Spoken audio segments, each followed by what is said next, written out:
এখন তো কোরআন খতম উঠে গেছে, ঠিক কিনা? আগে তো বাচ্চারা সকালবেলা মুক্তবে যাওয়ার জন্য মা চাচিরা ঘুম থেকে উঠাই দিতে, কথা বলেন ঠিক কিনা? এখন তো বাবা মসজিদের মুক্তবের মধ্যে ছেলেরা পড়াশোনা করে না, যাও আসে 10-12 জন আসে, ঠিক কিনা? আমি যখন আরো ছোট ছিলাম, ছোট বলতে যখন আমি দাখিলে বা আলেমে পড়ি, আমি যখন মুক্তব পড়াইতাম 80 জন 100 জন হইয়া যাইত। এখন আমার মুয়াজ্জিন সাহেব যখন মুক্তব পড়ায়, আমি মাঝে মধ্যে যখন যাই, শুধু জুমার সময় তো যাই, তারপরে যদি মাঝে মধ্যে রাত্রে থাইকা দিই, সকালে থাকতে হয়, তখন দেখি মুক্তবে মাত্র 15-20 জন ছাত্র। তখন চিন্তা করে দেখলাম এই 15-20 জন ছাত্র 70-80 জন 100 জন ছাত্র যেখানে মুক্তবে ছাত্র পড়তো, আজকে 70 জন 80 জন ছাত্র নাই, 15-20 জন ছাত্র। বাকি ছাত্রগুলা কোথায় গেল? ওই বাকি ছাত্রগুলা সকালে কিন্ডারগার্টেন, কি গার্ডেন? কিন্ডারগার্টেন। কিন্ডারগার্টেনে যায় শিখে হাট্টিমা টিম টিম, তারা মাঠে পারে ডিম। আচ্ছা বলেন তো, মাঠে কি ডিম পারা যায়? আমি জানি না। এইগুলা শিখে তারপরে টুইঙ্কেল টুইঙ্কেল লিটল স্টার এইগুলা পড়ে। আজকে নারে তাকবীর, নারে রিসালাত, নারে গাউসিয়া, মাওলানা আবু সাইদ নবী আত-তাহিরি হুজুরের আগমন। তো সম্মানিত সুধী, হুজুর চলে এসেছে, 2-3 মিনিটে শেষ করে দেব। আব্বুজির আমার আজকে মুক্তবে ছাত্ররা নাই, এই জন্য আব্বুজির আমার রমজানের ফজিলতের ব্যাপারে যেই কথাটি বলেছি, রমজানের যে, না ভাই হুজুর চলে আসছে আর ধরবে, রমজানের যে ফজিলতের কথা বলেছি 3টা। রমজানে মাহে রমজানের রোজা একটা নেয়ামত।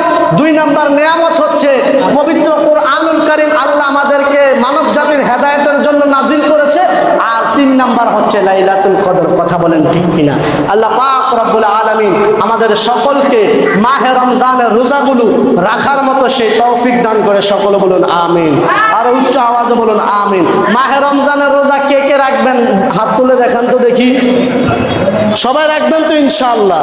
আল্লাহ পাক রব্বুল আলামিন আমাদের সকলকে মাহে রমজানের রোজা রাখার তৌফিক দেন, সকলে বলুন আমিন। শেষ করে রাখি, সকলে বলুন আমিন। আমাদের মাঝে হুজুর চলে এসেছে। আল্লাহ পাক রব্বুল আলামিন যে অগোছালো অসমাপ্ত যে আলোচনা করা হয়েছে, আল্লাহ পাক আমাদের সকলকে বুঝার তৌফিক দান করুক, সকলে বলুন আমিন। ওয়া আখিরু দাওয়ানা আলহামদুলিল্লাহি রাব্বিল আলামিন। আসসালামু আলাইকুম ওয়া রাহমাতুল্লাহি ওয়া বারাকাতুহু। ওয়া আলাইকা ইয়া রাসূলুল্লাহ, আসসালাতু ওয়াসসালামু আলাইকা ইয়া হাবিবাল্লাহ, আসসালাতু ওয়াসসালামু আলাইকা ইয়া শাফিউল মুজনাবিন, আসসালাতু ওয়াসসালামু আলাইকা ইয়া রাহমাতাল লিল আলামিন। আল্লাহুম্মা সাইয়্যিদিনা মাওলানা মুহাম্মাদ ওয়া আলা আলি মাওলানা মুহাম্মদ।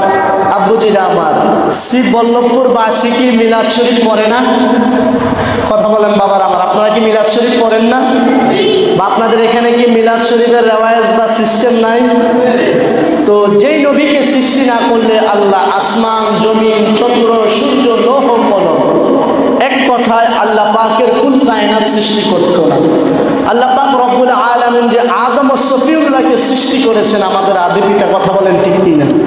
সে আদি পিতা সৃষ্টি হতো না।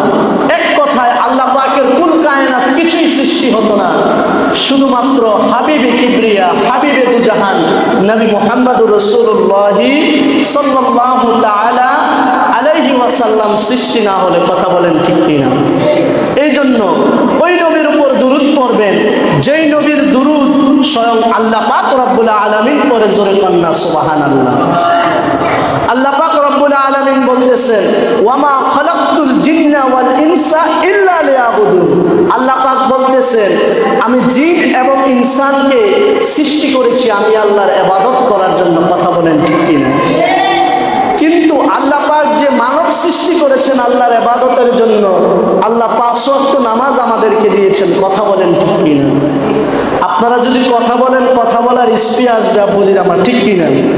আমাদের ইসলামের স্তম্ভ হচ্ছে 5টি। কয়টি? 5টি। কালেমা, নামাজ, রোজা, হজ, যাকাত, কথা বলেন ঠিক কিনা? সর্বপ্রথম হচ্ছে কালেমা। কালেমা মানে কি? ঈমান। ঈমান কি? লা ইলাহা ইল্লাল্লাহ মানার নাম ঈমান? না না না বাবারা আমার, লা ইলাহা ইল্লাল্লাহ মানার নাম ঈমান নয়।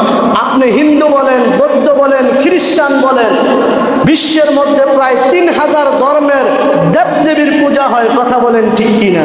সবাই লা ইলাহা ইল্লাল্লাহ, আল্লাহ একজন আছে, ঈশ্বর একজন আছে, গড একজন আছেন, প্রভু একজন আছেন মানেন, কথা বলেন ঠিক কিনা? কিন্তু মানেন নাকি মুহাম্মাদুর রাসূলুল্লাহ সাল্লাল্লাহু আলাইহি ওয়াসাল্লাম, কথা বলেন ঠিক কিনা? এই জন্য আব্বুজির আমার, লা ইলাহা ইল্লাল্লাহ মানার নাম ঈমান নয়, মুহাম্মাদুর রাসূলুল্লাহ সাল্লাল্লাহু আলাইহি ওয়াসাল্লাম মানার নাম হচ্ছে ঈমান। জোরে কন্যা সুবহানাল্লাহ। এই জন্য ওই নবীর উপরে দুরূদ শরীফ মহব্বতে পড়বেন। একটু দুরূদ পড়েন, আল্লাহুম্মা সাল্লি আলা সাইয়্যিদিনা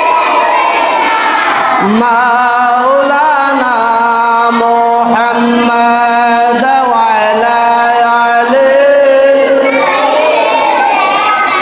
মাওলানা মুহাম্মদ। নূর নবীজির আগমনে জগৎ হইল উজালা, মধুর নামটি স্মরণ কর ওহে মোমেন নিরালা। আল্লাহুম্মা সাল্লি আলা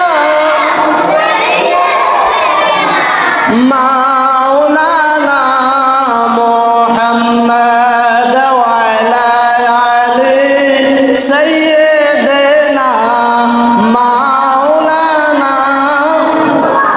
আলহামদুলিল্লাহ, ঐতিহ্যবাহী শ্রীবল্লভপুর হাজীবাড়ি মুজাদ্দিদিয়া দরবার শরীফের উদ্যোগে শ্রীবল্লভপুর কেন্দ্রীয় জামে মসজিদ প্রাঙ্গণে মহাপবিত্র ঈদে মিলাদুন নবী সাল্লাল্লাহু আলাইহি ওয়াসাল্লাম ওলিয়ে কামেল মহিউসুন্নাহ শাহ সুফি মাওলানা কাজী কফিলউদ্দিন শাহ রহমতুল্লাহ আলাইহির স্মরণের আজকের ওয়াজ দোয়ার মাহফিলের সম্মানিত উলামায়ে কেরাম, বিশেষ করে দরবার শরীফের সম্মানিত আলা হযরত পীর সাহেব কেবলা আল্লামা কাজী মনিরুল ইসলাম মুজাহিদি পীর সাহেব কেবলা এবং ঐতিহ্যবাহী দারাগাওয়ারি জামে মসজিদের সম্মানিত খতিব হযরতুল আল্লামা মাওলানা ইয়াসিন নুরি আল কাদরি গাজীপুরি সাহেব এবং উক্ত মাহফিলের সম্মানিত প্রধান বক্তা ভারত বাংলার আলোড়ন সৃষ্টিকারী উদীয়মান তরুণ তেজস্বী বক্তা হাফেজ মাওলানা আবু সাইদ নাইমি আত-তাহিরি সাহেব সহ শ্রীবল্লভপুর কেন্দ্রীয় জামে মসজিদের সম্মানিত খতিব সাহেব এবং আমার পূর্বে আলোচনা করেছেন অত্যন্ত সুন্দরভাবে হুজুর সহ উপস্থিত সম্মানিত মুসল্লি ভাই বাবারা, প্রত্যেকের প্রতি আমি অদম গুনাহগার আবারও সালাম। আসসালামু আলাইকুম ওয়া রাহমাতুল্লাহি ওয়া বারাকাতুহু। আজকে আমরা এই মেহফিলে এসে খুশি না বেজার? উচ্চ আওয়াজে বলেন, খুশি না বেজার? তো ওই রব্বুল আলামিনের শুকরিয়া গান সকলে বলুন আলহামদুলিল্লাহ, আর উচ্চ আওয়াজে পড়ুন আলহামদুলিল্লাহ। লক্ষ কোটি দুরূদ সালাম বিশ্ব মানবতার দূত সাইয়্যিদুল মুরসালিন নবিউল হারামাইন ইমামুল কিবলাতাইন সাহেবে কাবা কাউসাইন নবী মুহাম্মদুর রাসূলুল্লাহ সাল্লাল্লাহু আলাইহি ওয়াসাল্লাম, আর সকলে বলুন আমিন। সম্মানিত মুসল্লিয়ানে কেরাম, আমাদের সামনে যে মাসটি রয়েছে সেই মাসটি হচ্ছে রমজান মাস। কি মাস? রমজান মাস। উচ্চ আওয়াজে বলবেন কি মাস? আপনাদেরকে যে বললাম আমাদের মুসলিমদের ইসলামের কয়টা স্তম্ভ? 5টা স্তম্ভ। এক হচ্ছে কালেমা মানে ঈমান, আর তারপরে হচ্ছে নামাজ, তারপরে হচ্ছে রোজা, তারপরে হচ্ছে হজ, তারপরে হচ্ছে যাকাত। আমাদের সামনে যে মাসটি আসতেছে সেই মাসটির নাম হচ্ছে রমজান মাস। জোরে কন্যা আল্লাহু আকবার। আল্লাহ পাক রব্বুল আলামিন 3টা মাসকে একত্রিত করে, 3টা মাসকে সমন্বয় করে আল্লাহ পাক উম্মতি মুহাম্মদীর জন্য একটা স্পেশাল প্যাকেজ ঘোষণা করেছেন। জোরে কন্যা সুবহানাল্লাহ। আল্লাহ পাক রজব এবং শাবান এবং রমজান এই 3টা মাসকে একত্রিত করেছেন। জোরে কন্যা আল্লাহু আকবার। আল্লাহ পাক রব্বুল আলামিন বলতেছে রজব মাস হচ্ছে আমি আল্লাহর মাস। রজব মাস কার মাস? আল্লাহর মাস। শাবান মাস হচ্ছে আমার হাবিবের মাস, জোরে কন্যা সুবহানাল্লাহ। আর রমজান মাস হচ্ছে আমার নবীর গুনাহগার উম্মতের মাস, জোরে কন্যা সুবহানাল্লাহ। সেই সামনের মাসটি হচ্ছে রমজান মাস, কথা বলেন ঠিক কিনা? আল্লাহ পাক রব্বুল আলামিন পবিত্র কুরআনুল কারীমের মধ্যে বলে, ইয়া আইয়ুহাল্লাযীনা আমানু, হে ঈমানদারগণ, কুতিবা আলাইকুমুস সিয়ামু কামা কুতিবা আলাল্লাযীনা মিন ক্বাবলিকুম লাআল্লাকুম তাত্তাকুন, জোরে কন্যা সুবহানাল্লাহ। আল্লাহ পাক রব্বুল আলামিনের রমজানের আলোচনা করতে গিয়ে, রমজানের ব্যাপারে কথা বলতে গিয়ে, বন্ধুরা আমার, আব্বুজিরা আমার, আল্লাহ পাক রব্বুল আলামিন রমজানের রোজা